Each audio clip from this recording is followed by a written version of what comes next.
এক ব্যক্তি এবং তার দুই জমজ ছেলের বর্তমান বয়সের গড় 30 বছর। ওই ব্যক্তি ও এক ছেলের বয়সের অনুপাত 5:2 হলে ওই ব্যক্তির বর্তমান বয়স কত? গড় বলেছে কত? 30 বছর। তাহলে তিনজনের মোট বয়স কত হবে? মোট হবে 30 গুণ 3 সমান 90 বছর। আবার কি বলেছে?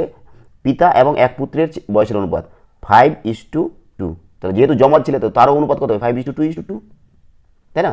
এবার যদি আমরা বয়স ধরে নিই যে বাবার বয়স হচ্ছে, বাবা বা পিতা ধরে নাও যে 5x, তাহলে পুত্র কত হবে?